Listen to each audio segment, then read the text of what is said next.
ଏଇନା ଯାଇଥିଲି state guest house state guest house ପ୍ରଧାନମନ୍ତ୍ରୀଙ୍କର ସ୍ପେଶାଲ ଦୂତ ସେକ୍ରେଟାରୀ ପିକେ ମିଶ୍ର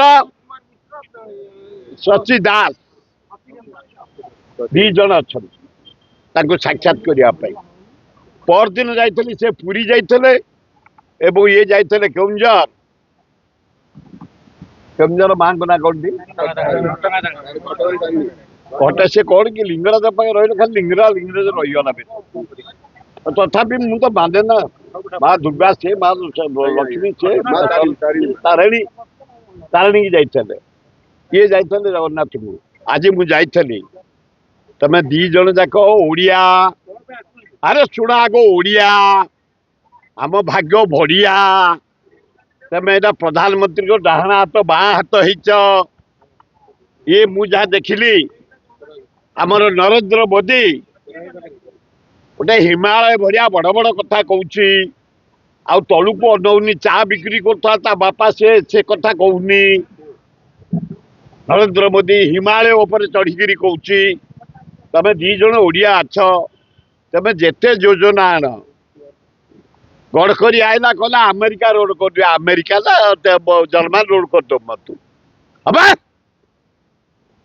ପୁରୀ ଜଗନ୍ନାଥ ଧାମ ସ୍ୱର୍ଗରେ ଜାନକୀ ପଟ୍ଟନାୟକ କେଇଟା ଗଛ ଥିଲା ମୁଁ ଏମଏଲଏ ନୂଆ କାଟିକି ଡବଲ ରୋଡ କରିଦେଲା।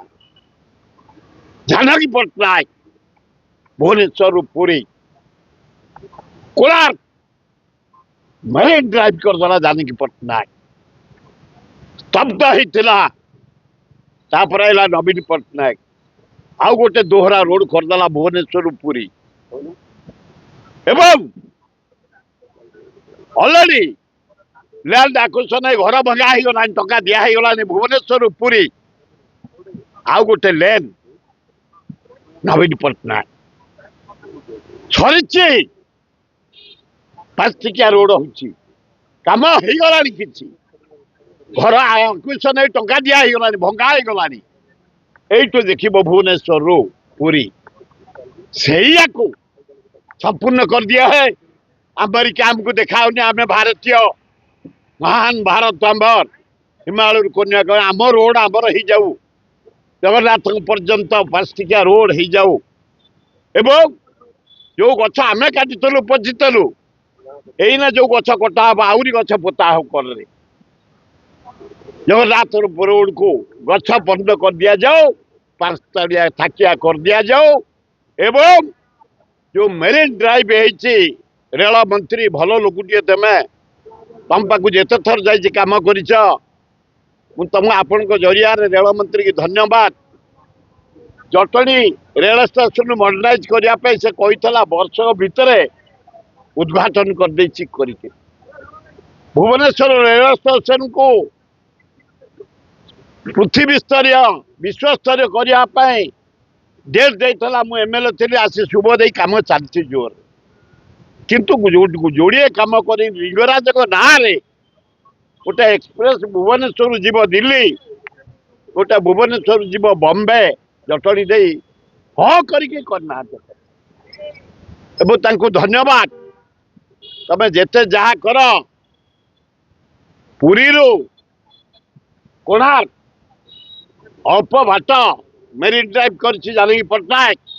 ତମେ ରେଳ ଲାଇନଟା ପକେଇ ଦିଅ ଓଡିଶାର ସମ୍ମାନ ବଢେଇ ଦିଅ। ଧର୍ମେନ୍ଦ୍ର ପ୍ରଧାନ ତମେ କାହିଁ ଲୁଚିକି ରହୁଛ? ତମେ ଡାଇରିଂ ଲୋକ ଗୁଡେ ବିକାଶ କରିଛ। ପେଟ୍ରୋଲିୟମ ମନ୍ତ୍ରୀ ଥିଲାବେଳେ 35,000 କୋଟି ଟଙ୍କା ଜଟଣୀରେ ଖଟେଇଛ।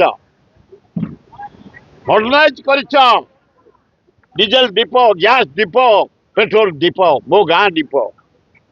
ଏବଂ ଆଇଆଇଟି ରିମଡେଲିଂ କରିଛ। ଗୋଟେ ଅଡିଟୋରିୟମ କରିଛ ଇଣ୍ଡିଆରେ ହବ ନା ମୁଁ ଦେଖିନି ଏମିତି। 10,000 ପିଲା ଗୋଟେ ଏସି ଭିତରେ ରହି ଦେଖିବେ ଏନ୍ଜୟ କରିବେ। ଭଲ ଲୋକ ତମେ ଗୋଟେ ଗରିବ ଲୋକଙ୍କ ପାଇଁ ଗୋଟେ ସଂସ୍ଥା କରିଛ। ହାରାହାରି 23,000 କୋଟି ଟଙ୍କା ଖର୍ଚ୍ଚ କରି ପିଲାମାନେ ଆମର ଟେକ୍ନିସିଆନ ବାହାରିଲା ମାନେ ଚାକିରି ଥୁଆ ବରୁଣେଇ ତଳେ ତରା ବହି ମୋ ନିର୍ବାଚନ ମଣ୍ଡଳୀ। ଭଲ ଲୋକ କାହିଁ ସହିଥାଏ କୁହ ଓଡ଼ିଶା ଯଦି ବଞ୍ଚିବ ଓଡ଼ିଶା ଲୋକ ବଞ୍ଚିବେ ଛତିଶଗଡ଼ ମୁଁ ଯାଇଥିଲି ଦି ସ୍ପେଶାଲ ସେକ୍ରେଟାରୀ ଦେଖା କରିବା ପାଇଁ ପାଇଲିନି ତାଙ୍କୁ ଅନୁରୋଧ କରି ଦି ଜଣ ଓଡ଼ିଆ ତମେ ଅଛ ରାଜ୍ୟର ଯୋଉ ବିକାଶ ହଉଛି ହଉ ଛତିଶଗଡ଼ ବନ୍ଧ ପକେଇଲା ମହାନଦୀ ଉପରେ ପାଣି ରଖିଲା ଆମ ସବୁ ନଦୀ ମହାନଦୀଠୁ କାଠ ଯୋଡ଼ି ଦୟା ନୟା ଶୁଖିକି ପଡ଼ିଛି ପନିପରିବା ବି ହେଇପାରୁନି ତଳେ ଗୋଟେ 20,000 କୋଟି ଟଙ୍କା ଏଷ୍ଟିମେଟ୍ ହେଇଥିଲା ତଳେ ଗୋଟେ ଦାସ ମିଶ୍ର ଖାଲି ଆସିକି ତମେ ମୋଦି ପାଖେ ରହି କିଛି ଓଡ଼ିଶା ପାଇଁ କର ହେ ଓଡ଼ିଆ ଭଲ ଅଫିସର ତମେ ଦକ୍ଷ ଅଫିସର ମହାନଦୀ ତଳେ ଗୋଟେ 20,000 କୋଟି ଟଙ୍କା ମୋଦି ଦୟାରେ ଦେବନି ତମେ ତମେ ଆନ୍ଧ୍ରକୁ ଦେଲ 62,000 କୋଟି ସ୍ପେଶାଲ ପ୍ୟାକେଜ ନାଇଡୁକୁ ବିହାରକୁ ଦେଲ 41,000 କୋଟି କିନ୍ତୁ ଓଡ଼ିଶାକୁ 20 ଟାଇମ୍ ବି କିଛି ନାହିଁ ତେଣୁ ହେ ମିଶ୍ର ହେ ଦାସ ଓଡ଼ିଆ ତମେ ଓଡ଼ିଆଙ୍କ ପାଇଁ ଆଜି ହୀରାକୁଦ ବନ୍ଧ ହେଇଥିଲା ବୋଲି ମହତାବ କରିଥିଲେ ପଣ୍ଡିତ ନେହେରୁ 60% ଲୋକ ଓଡ଼ିଶାରେ ଆମେ ବଞ୍ଚି ଯାଇଛୁ ସମ୍ବଲପୁରଠୁ ପୁରୀ କୋଣାର୍କ ପର୍ଯ୍ୟନ୍ତ ହେ ତଳେ ଗୋଟେ ବନ୍ଧ ପକେଇ ଦିଅ ଓଡ଼ିଶାବାସୀ ଆମେ ବଞ୍ଚିଯିବୁ ଚାଷୀ କୂଳ ଆମେ 80% ଲୋକ ଉପକାର ପାଇଁ ବଢିଆ ହବ ଲୋକ ଖୁବ ଭଲ 50 ବର୍ଷ ଧରି ଆମ ସାଥିରେ ଭୁବନେଶ୍ୱରରେ କାମ କରିଛି ଧୀର ସ୍ଥିର ଶାନ୍ତ ଭଲ ରିପୋର୍ଟର ତା ଆତ୍ମର ସଦ୍ଗତି ହଉ ଆପଣ ମାନଙ୍କୁ ମୁଁ ଅନୁରୋଧ କରୁଛି ତାର ଆତ୍ମର ସଦ୍ଗତି ପାଇଁ ଦୋକାନୀ ବାବୁ ଇଆଡେ ଆସ ରତିକାନ୍ତ ମହାନ୍ତି ମରିଯାଇ ତାଙ୍କ ପାଇଁ 1 ମିନିଟ୍ ନୀରବ ପ୍ରାର୍ଥନା 1 ମିନିଟ୍ ନୀରବ ପ୍ରାର୍ଥନା କରିବା ତା ଆତ୍ମର ସଦ୍ଗତି ପାଇଁ